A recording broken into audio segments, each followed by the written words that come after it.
Dead men tell no tales, but in death, General Francis Omondi Ogola has spoken and told a story that somehow many missed in life. Simple, humble, intelligent, diligent, competent are just some of the tributes spoken of a man whose whole career was just nearly ruined by a narrative about Bomas of Kenya and the last general election. In death, text messages have emerged to clear the name of a man who clearly wasn't capable of what he was long accused. We return to the funeral of General Ogola with some straight insights. And the week of mourning has been compounded by floods across the country and a nationwide strike of doctors that just can't seem to end. So who opened the floodgates? On Sam Sense, it just doesn't make sense how much water is going to waste. And on Jamila's memo, just how small is a medical intern? The view through Moses Kuria's eyes. On The Kicker tonight, Kaikai turns Bomas of Kenya hype man and wants that microphone passed to Deputy President Rigathi Gachagua. And on My Take tonight, the irony of life. And the subject of the debate, is it better to be a doctor or a chief administrative secretary? The gang is here. He had a big love for his family. He took me to school. Every day he was in the country for all of my elementary school. He loved his family. Fathers, show up for your family because your presence makes a difference. Even now at my big age, he would still show up for me at the airport. He would show up and take me shopping. He would show up and go bowling with my son and my brother. He would show up and just be very present and loving. That is a man many did not know of until after his passing. We'll come back to that.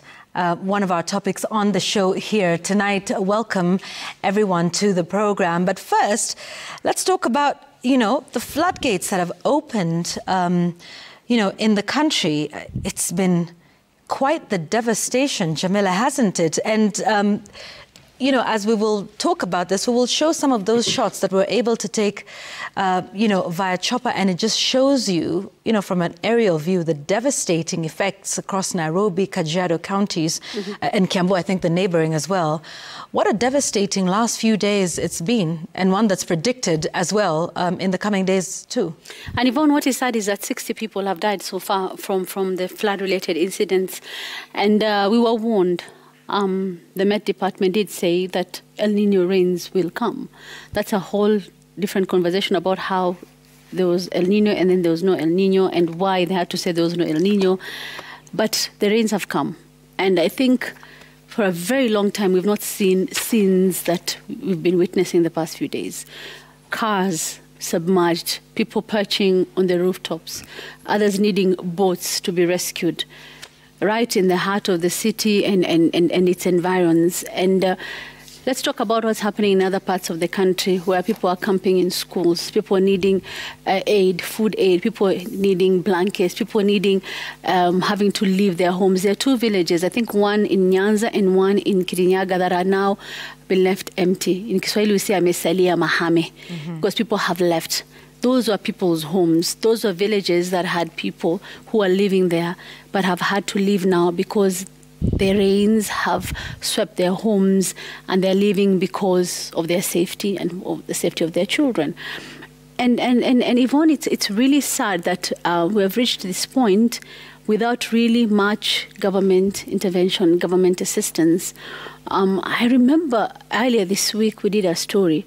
I think it was somewhere in Busia, if I'm not mistaken, where we had a CS going to a school where people were camping to give food aid. Mekuja kusaidia, promised that NYS will come and build the makao ya muda and do this or that. But really, we've not seen government intervention. The Red Cross keeps giving us updates every single day about what they're doing, what the numbers are. 20,000 households, 30,000 households. This number of people have been displaced. This number of people have died.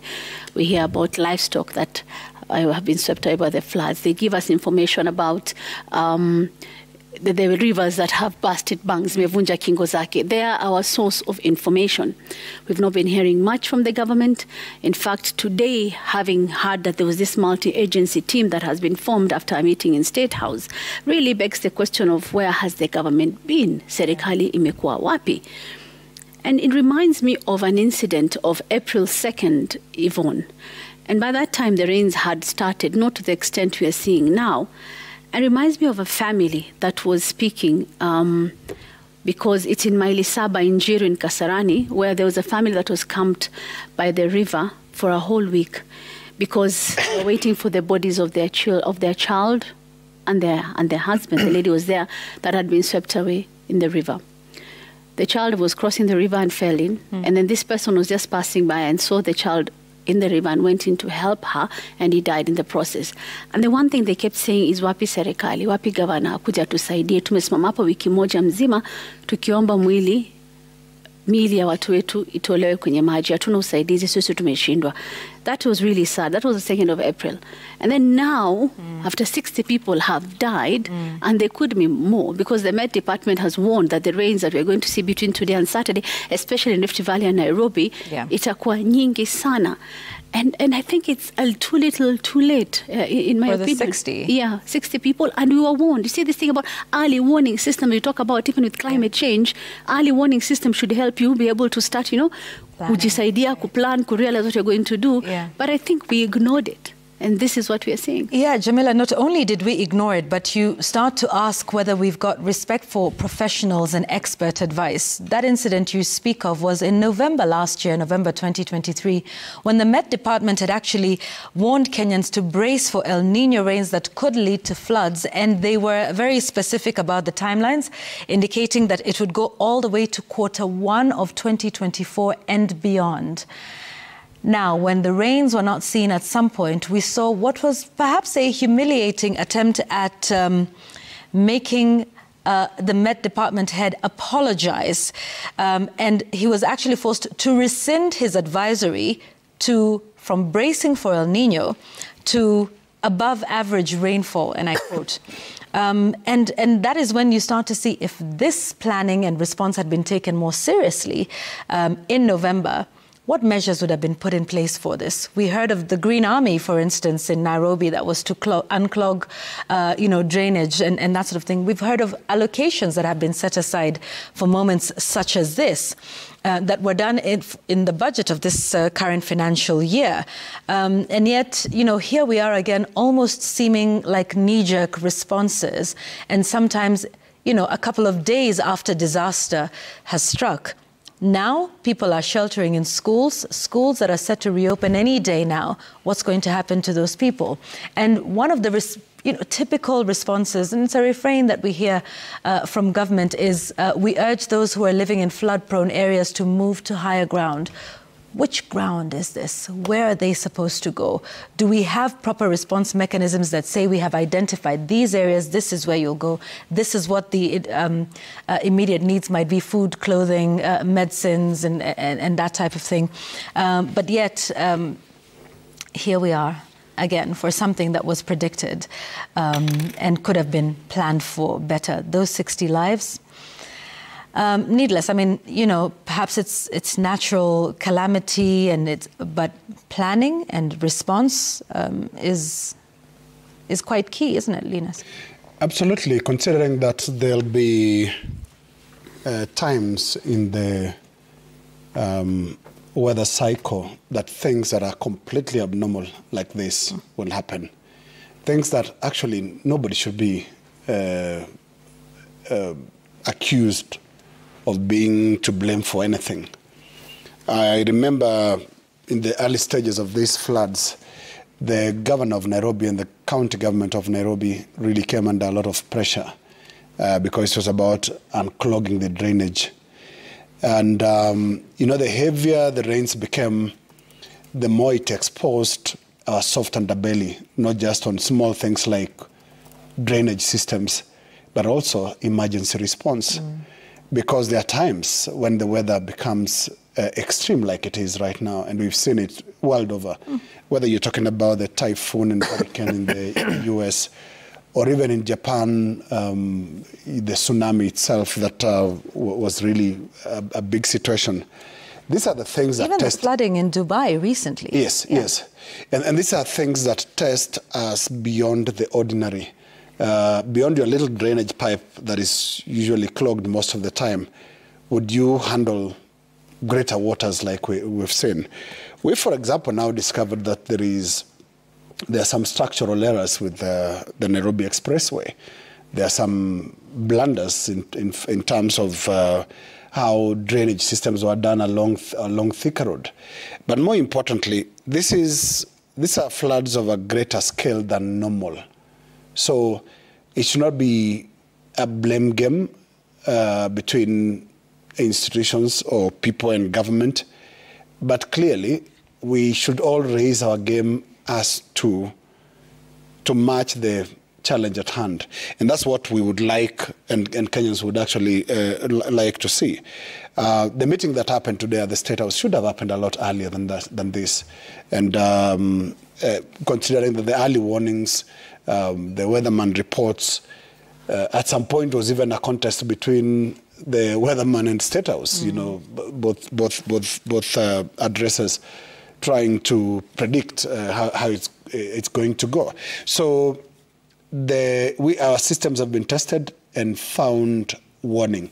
I mean, would we handle a tsunami? Would we handle a hurricane? Would we handle the greater types of disasters? And these things happen and they test governments. And you know, government would always want to feel that maybe people are complaining too much about it. But yes, it is that is the highest form of organization that they can put together. So it's supposed to deal with disasters of any kind. But I think when all else fails, one thing that should not fail is communication. The other thing that should not fail is an attitude that actually shows that you care. Empathy. That there are families that are spending nights away from home. The fact that government institutions are not affected regardless, you know, it should show a lot of care. And it doesn't just become an emergency because people are dead.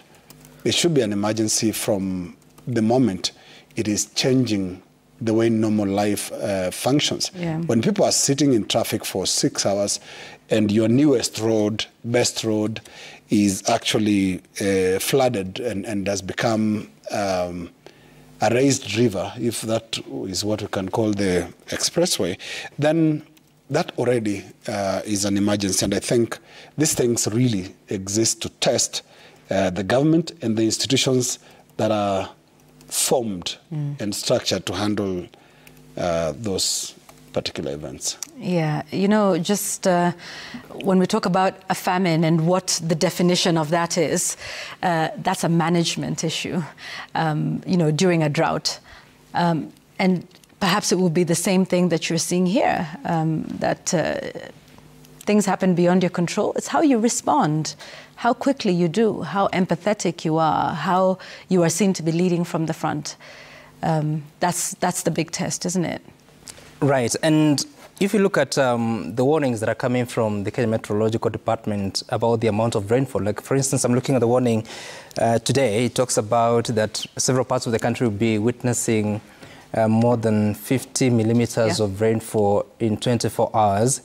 And just basic interpretation of what that would mean, it's about 50 liters of water in a square meter. So an area that is 1 square by 1 square, then you have 50 liters of water within that space, going deep 5 centimeters. Is that like the amount that can be scooped by that city? No, the city excavator would not be in a position to do that unless it's very efficient, just like the raindrops as they fall.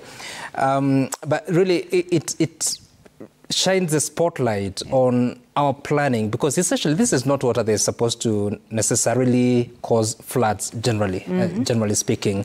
But in areas that have challenges of access or drainage, or there's so much built environment, then obviously you'd expect some of the reactions that you are witnessing and the impact that you are seeing, especially in the Madara area. And then essentially looking at the pictures from that area, just quite devastating, the helpless stares that you find on the residents there, parents looking for their children, and children going on with their businesses and trying to sort of understand within their innocence to really comprehend what is going on around them.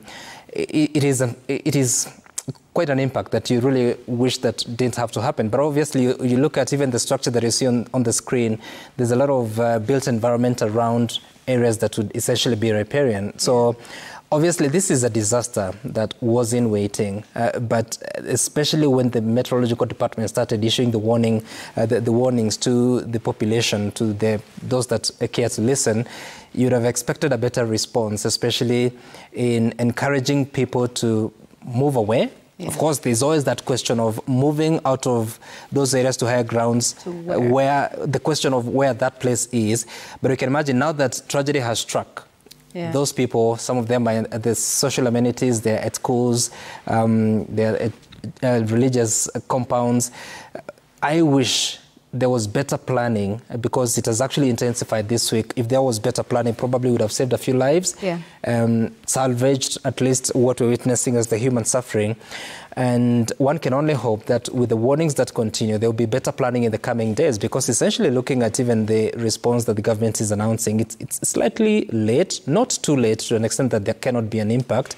But you can see if these concerted efforts had come earlier, because even listening to the Principal Secretary last night on JKL, you don't find the tangible answers of what exactly is the strategy of the government. He's saying that he was saying that the KDF, the NYS had been deployed. And of course, that has also been restated by the president today. That can be done. But then again, that forward thinking of what needs to be done to be in a position to avoid such a situation that we're witnessing is what, for me, I think is quite wanting. But I have to say here that even the implication and what we are seeing because of these floods, especially in the areas of Izeta the River, in parts of Machakos County, and you're seeing what people have to deal with. People have bought houses, people have built houses, and then you're losing estates to such kind of weather condition. I think there's a whole conversation that we need to have to even appreciate what climate change is. Is this it? Is it time that now we start preparing for similar occurrences every other time that there's weather patterns like this? Because there are people who are marooned, there are people who are not able to leave their houses, there are people who now have to depend on assistance to even access the basic supplies that they need to go about with their lives. And one can only hope that these teams that have been put in place to deal with the response, they'll also be very keen, especially to respond to the basic supplies, because someone who's been marooned for more than 3 days and they are not certain about what is going to happen in the next few days. I mean, that's catastrophic if you're to imagine that is to continue in the coming days. If you need food supplies, if you need medicines. What do you do? But this is ironic for a country that hosted the Africa Climate Summit. And we were talking about issues like adaptation. We want to be the leaders in that, on that front, continentally and globally. Exactly. What picture are we showing the world in terms of how we are handling this and in terms of how we were not prepared for this? Because early warning is part and parcel of climate change, to try and mitigate and deal with the effects of it. Like if you can anticipate it, you'll be able to plan for the 3 months or 6 months, because you said the warning was given in November that this was going to happen. And funds were allocated. I remember there was this week or 2 weeks where there was a flurry of funding from here to there, to how much money has been given to counties. We even were promised boats at some point, remember? Where are those boats? Where are those boats? I only saw the ones for Kenya Red Cross rescuing people who had been marooned. So where's the money? And what has it been used for? And where's the planning that we're supposed to have done? Because back in November, when the weatherman sounded the alarm, we started raising money to deal with this situation, but we are not dealing with it. We're starting to deal with it too late. And even other than the displacement of people and the death of people, the rains and the flooding is also destroying crops.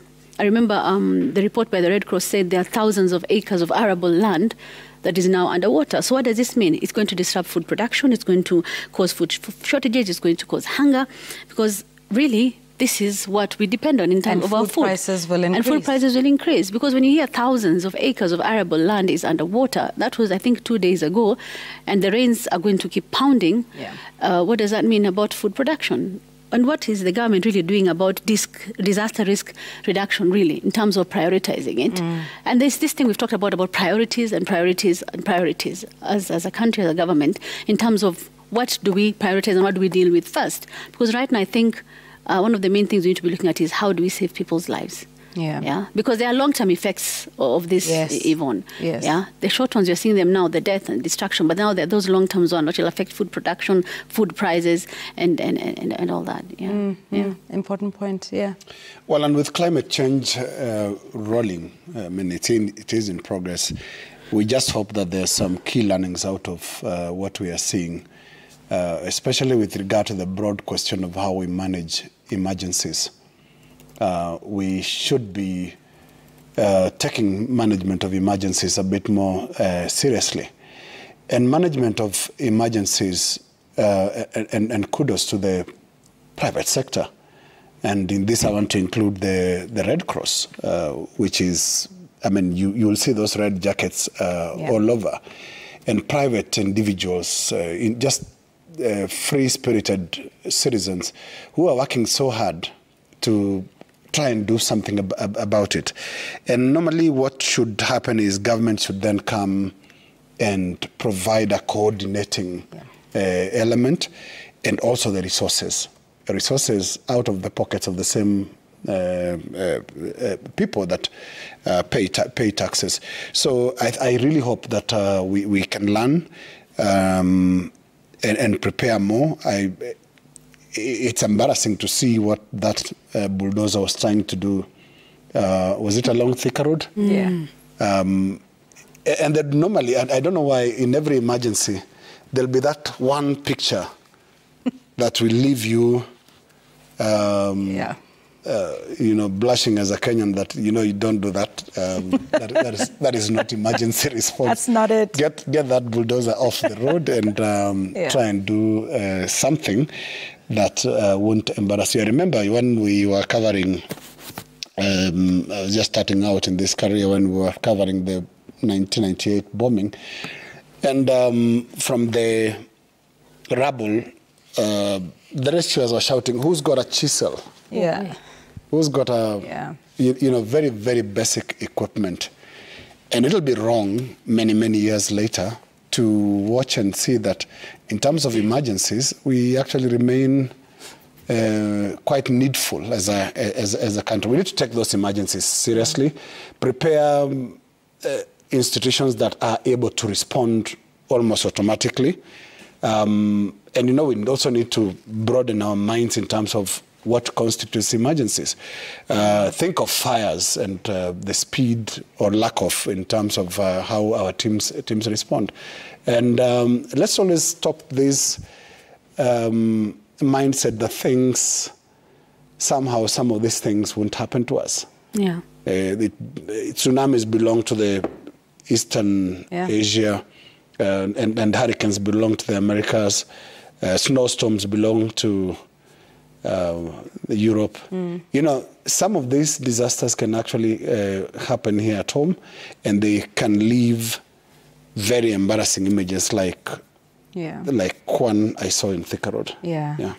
So let's take a break now. When we come back, by the way, the Met Department has warned the peak over the next couple of days, but they did say this will be the peak season of El Nino. It'll sort of taper off, they said, towards June. So, just stay safe. But as you stay safe, please stay with us, because we take a break. When we come back, we talk about a man whom, sadly, we all got to know much better after his passing. We'll be right back on Newsgang with that and much more.